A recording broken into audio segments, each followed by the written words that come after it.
Broadcasting live from the Business RadioX studios in Atlanta, Georgia, it's time for Coach the Coach Radio.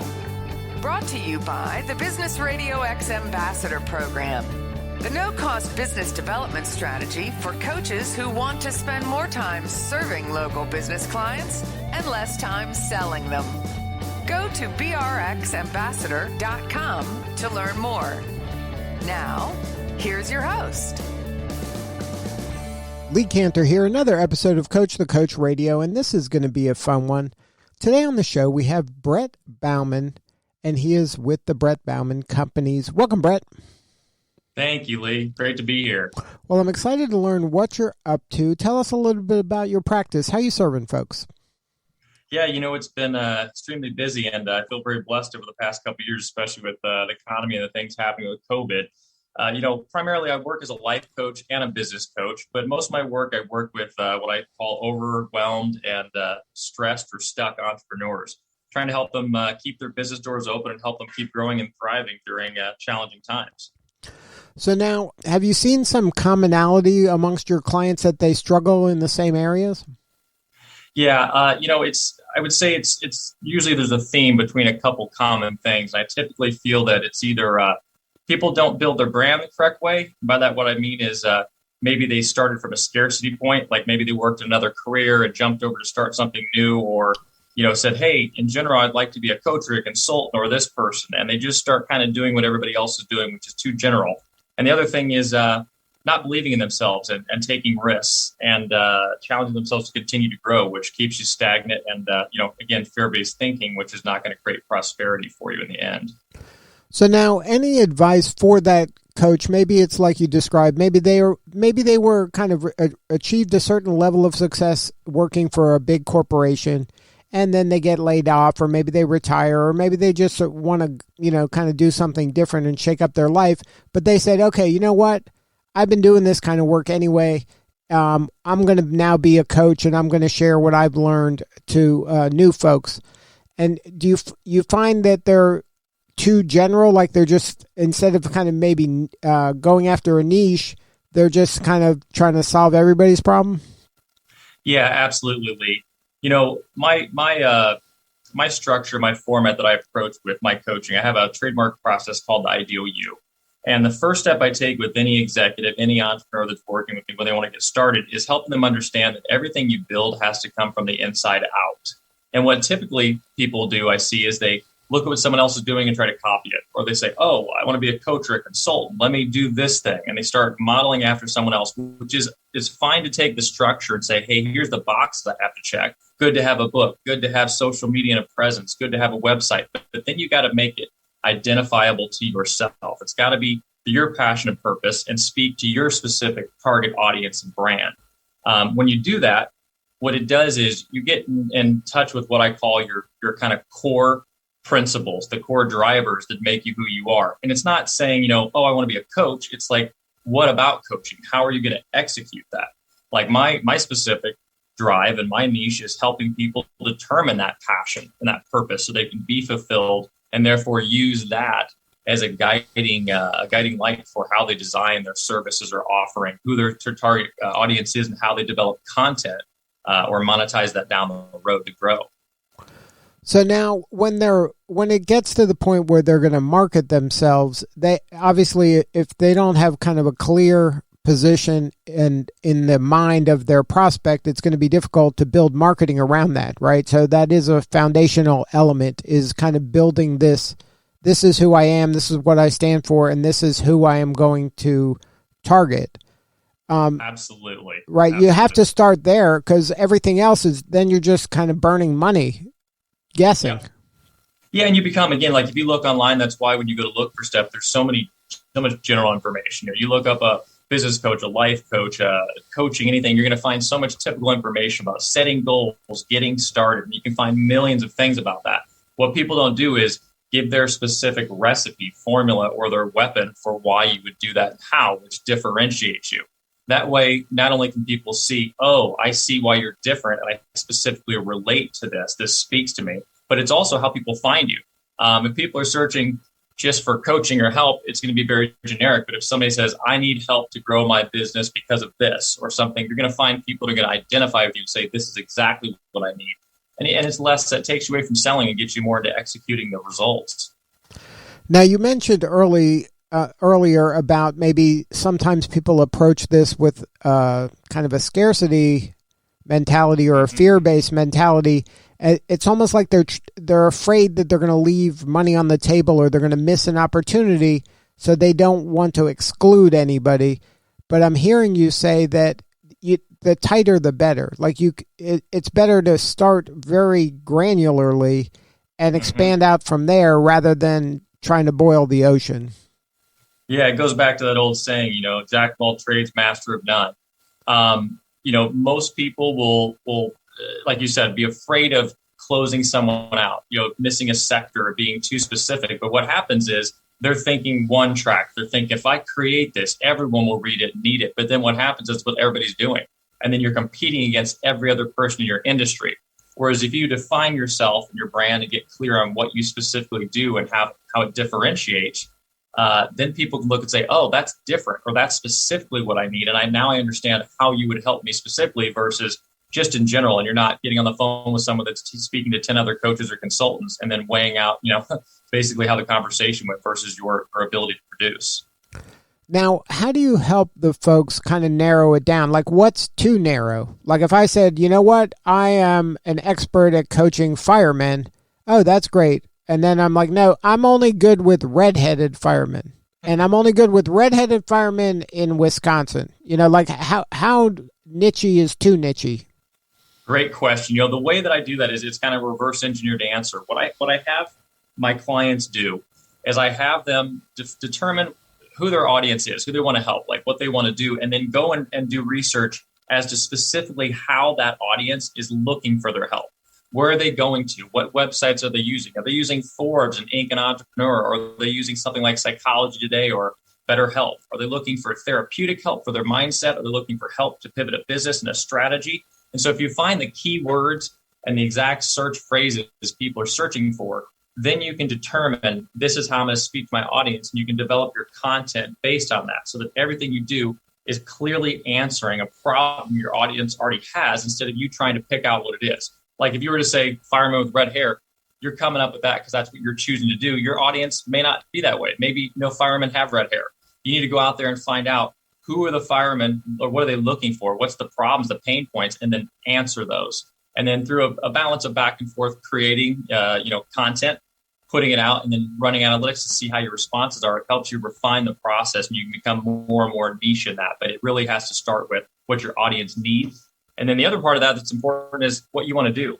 I watch a lot of coaches build companies, again, based on what other people are doing, and they don't want to be doing it. They want to be a coach, but they don't necessarily want to be doing the services they create. And then what's funny is the service you don't want to do is the one you'll be doing all the time. And you get stuck doing it every day, every week, every month, and you're miserable. So make sure what you're going to do is what you're passionate about and what your people are asking for. Now, is your go-to-market strategy usually include some type of thought leadership and content, or is it something where you work, is it better to have partnerships and kind of people working together, collaborating? How do you kind of determine the marketing plan? Yeah, great question. It's really a mix of all of that. So a D, all the above, Lee. In order to do it, I believe, especially if you're starting out, if you're well established, been in the business for a while or got a good presence online, collaborations are not as important. Collaborations are going to pull you up on the expertise of someone else and broaden your audience. So they're always great to do, but if you're established, not as necessary. For someone greener or starting out, then absolutely. The more you can learn and grow with somebody and share their audience, the more that'll give you more eyeballs on what you do. But you definitely need to start creating content. And the way I do it is I say your content should be made and translated to be for your art, for your blog. You need to have social media, and you should be looking for publications and then also some radio shows like this or podcasts you can do. And you want to, again, speak the same brand and be answering across the board all those same questions. This is my audience and this is their pain point. So when somebody reaches out and says, hey, we have a show to do on this, you can say, I can speak to this because this is what I do exactly. This is in my niche. This is my wheelhouse. Now, as part of the strategy, you mentioned publication. So having some effort in PR and being published yourself in more traditional publications is a strategy as well, in terms of building up your credibility. Absolutely. There's just the audience looking, first of all, that's going to build trust. It's going to give you that level of expertise. Basically, I look at it this way. You need to be your audience, the people that are looking for your help, need to look at what you're doing, read it, and say, okay, I trust this person. By listening to them, they're clear. And just in their conversation or just reading this article, I can see that I'm already changing the way I think. On the other side, it's important to look for things that are credible. Again, the more popular the website, the show, the thing is, the more that's going to build traffic and ranking for your website, which backs up the match between the content that shows this person's talking about this and people are searching it and they're finding him. So you've got the, what's happening in the mindset of your target audience, and then what's happening operationally and technologically online to grow your brand. Now, let's go back in time to the beginning of your coaching career. Before you had a coaching client, what was the strategy to get that first client? What was that? Did you go through any of that imposter syndrome? Like, hey, who am I to be coaching somebody? Did you have any of that kind of fear that, we're trying to help other people get through? Or was this something that you were just pretty confident and you just went boldly forward? I was fortunately, I was confident, but here's the thing. It's because I grew it organically. I started out managing people. I was working in corporations, working in companies where I was managing people. I was a leader. I was a sales trainer. And so from inside, I was developing people. And I started being asked from other companies to come and do the same. So I started working more and more with executives, more and more with managers, sales team from internal. And then what I realized was I wanted to do it also on my own, so that I had more flexibility and structure, and therefore I could go into a company and work with them in that style, but I could also set my own frame and again develop the things I wanted specifically my way. And therefore, and to kind of answer what I would suggest coaches do is determine an industry or two you're good at. When I started, what I did was I was very good with mortgage, insurance, and I did a lot of stuff with car dealerships. And they're always looking for people to come in and talk. They'll give a 45-minute, hour-long talk, and just talk to a bunch of people. You got anywhere from 10 to 100 people in a room. This gives you practice. It starts building expertise. You can get a list. I had every single person give me a review of how I did and give me a testimonial. So now I'm building credibility. And then out of every one of those experiences, I'd have one or two people start saying, hey, do you do anything outside this? And that would turn into people asking me to be a coach rather than me sitting at home going, okay, let me grab the yellow pages and start dialing. People were already coming. I started to see between the reviews, the experience, and how many were contacting where I needed to adjust or refine. And then as you kind of expanded, you moved from coaching individuals to coaching companies. Like, how are you discerning the difference between like training a company like you would, like if somebody brings you in to do a talk or a training, to working with a specific individual? Your firm handles, it's again, all of the above? Yeah, well, so what I've done now, it's been an evolution. I've been doing this for 22 years, so I've evolved through it. And, it's primarily been what I wanted to do that I've adapted, but also, the call of the wild. What's been going on in the world, you have to kind of look at what's, what people are looking for again.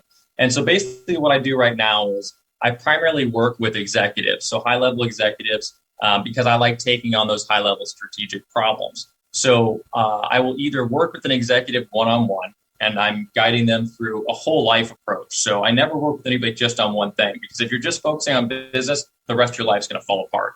So we kind of look at all of it together to make sure that everything is supporting each other and creating a momentum to your future in all areas. But beyond that, based on the experience with that executive, typically they will want me to come into the company and start kind of either facilitating a role or helping solve problems. And I go end to end from either training and marketing, development, hiring, all the way down to operations or executive coaching. And so my kind of fix right now, my structure is primarily executive coaches working on leadership and peak performance. And then I will have a handful, maybe 2-3 companies that I'll be consulting specifically where it's a broader scale to the whole company's approach and success. Now, are you finding, since you've been doing this a minute, that companies are getting more comfortable and more bought into the importance of coaching, not just for the senior leadership, but kind of trickling down to more of the everyday employee. Absolutely. It's great that number one, there's just so much information. It's becoming common knowledge that having a coach is a benefit. I mean, I can't find a single bit of information in the world anywhere where it says somebody had a coach and they did worse. Any two heads together are better than one. And so it's the ideology, the methodology is becoming more popular and understood. But this is, again, where it's important to make sure that you're on brand with your message and know what you want to offer, because then if you can build the credibility, I always tell everybody every single day you should put at least one gold brick in the road to your future. So every day I'm putting out an article, a podcast, something I'm doing that is letting people know about what I'm doing. And it always has value. It's always building my credibility, but providing takeaway value immediately. That means when these companies look online, they're finding information constantly that can help them, so that when they look, it's not just trying to sell somebody into the opportunity. It's saying, hey, here's something you can take right now and you can go use this and change your life. And so I think there's enough of that out there now where when people start to look, they go, wow, just in reading this is starting to change my mind. Just in doing this, I see there is potential. And that lowers the bar for people thinking the risk is too high to take the chance. And it's become more and more prevalent and easier to get in the door every place. Now, can you share a story where you had an impact that you were most proud? Maybe it doesn't have to be the most dollar amount necessarily, but the one that you're most proud and the one that maybe took a company to a new level or took them to a place that they didn't even dream possible. Yeah. I was without saying the company's name, several years back. This is back before 2008, the big old market crash in the mortgage industry. I did a lot of stuff with mortgage companies, working in them, owned a couple, developed them. And I worked with a very large subprime lender. And when I went into the company, I was brought in to do some sales training and development. And so I was working with a couple of the executives on the management team. And they just had a simple structure. They had tons of calls coming in from leads and marketing being done all over the place. There was like 750 agents, but everybody was working individual. And what I did was I did an evaluation of the whole company, the structure, the scripting, the experience from start to finish for a client coming on board, a prospective client. And what I realized was, everybody's not good at everything. And truthfully, I'm really into mindset and psychology. So I understand how behavior works and how your mind works. And somebody who's a great salesperson is not commonly also good at the operational side, doing all the work, plugging in the information, following up, getting the paperwork. That's where they fail. They're charismatic and they're great on the phone at selling, but then they don't do the work that needs to be done with paperwork. And I realized this is a hindrance. So I broke up the company into teams. They'd never done this before. And I said every team was going to be 10 to 20 people with one team lead. You're going to have an opener and a closer. The opener starts the call, tosses it to a closer, and then that opener is going to be the person that basically conducts all the operational side. Well, we did this, and within the first month, they grew by 20%. And I mean, after that, we went from people in there that were, doing 2, 3, 4, 5 loans a month, going up to 15 to 20 the following month. And so the company just grew incredibly. I mean, we probably doubled and tripled the size in the first 6 months. Because again, in those kind of situations, if everybody's doing what they do and doing what they're good at and what they don't get frustrated, they're doing more of it. So if you get people that are operationally minded doing operational stuff and people that are, sales minded doing sales stuff, then everybody's in their lane and that everybody benefits. Absolutely. A big thing that I like to do, Lee, like one thing I'm proud of doing is I've worked on a very long time is trying to take, big complex ideas and making them simple, so that people can digest it and integrate it. Because, how often do we learn something and don't use it when we need to? And so a big part of this is that, I look at thinking in two ways.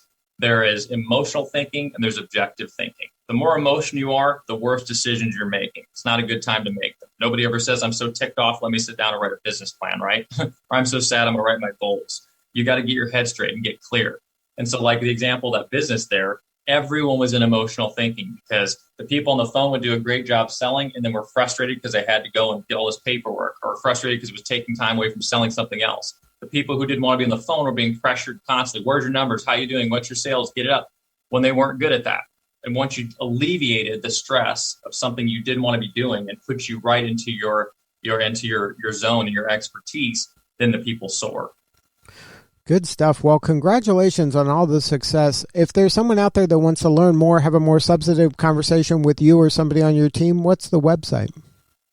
Just my name, brettbaughman.com, BAUGHMAN.com. And if you search my name, pretty much find a bunch of stuff. Like I said, I'm trying to put gold bricks out there every day, so hopefully I can help people and they can find me easily. Well, thank you again for sharing your story, Brett. You're doing important work, and we appreciate you. Thank you, Lee. Thanks for having on, and you as well. Love the show and wish you guys much continued success. All right, this is Lee Cantor. We'll see you all next time on Coach the Coach Radio.